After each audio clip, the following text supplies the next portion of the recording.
So yun, uso pa ba daw ngayon yung 30 to 80% charging habit sa smartphone? Well, I'd say, since matagal na tong tips na to and matagal na rin yung technology na yun, and ang dami nang nabagong mga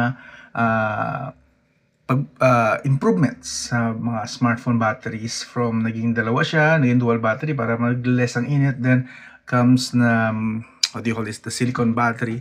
Well, I'd say hindi na po applicable yung 30 to 80% charging habit. What I can recommend this 2026 is 20 na lang. 20% to 100%. Idiretso nyo na po ng 100%. Huwag nyo na tipirin yung 80%, 80% na yan. Especially kung bago lang yung smartphone nyo. Like, wala pang isang taon. Kakabili nyo lang. Enjoy your smartphone. 1 year, within 1 year, sige, 20 to 100%. Pero pansin nyo, 20% pa rin yung pinakamababa. Why? Well, dahil yun pa rin ang pinakamasamang mangyayari sa smartphone at pinakamasamang habit, yung iba-battery empty siya. So please don't battery empty your smartphone, especially kapag yung mga brand na Transsion, yes, ano ba, may ganyan, medyo malapit sa sakit yan. Kasi minsan, pag natsambahan kayo, hindi na siya ulit magbubukas once na nag-battery empty na.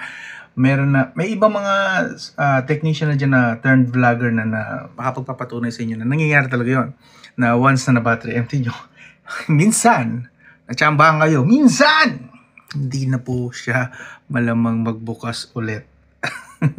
And that's a problem.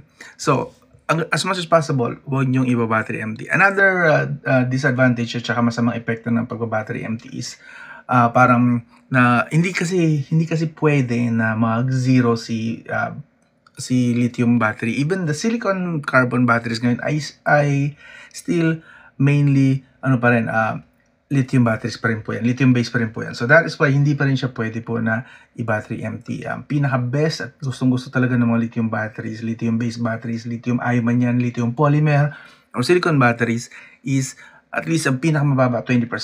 Kung kaya nyo or kung gusto nyo, trip nyo lang, mag-charge na kayo 80% pa lang, 81%, 82%, 85%, 90%, 91%, 95% pa lang, i-charge nyo na kasi paalis kayo, gusto nyo, pag aalis kayo 100%, buo pa rin yung charge nyo para hindi nyo naisipin na lobat agad kayo. Do that. Gustong-gusto po yung lithium batteries. Ang hindi nyo lang talaga gusto ay iba-battery empty siya. And of course, overheating. Pero case-to-case basis naman yung overheating.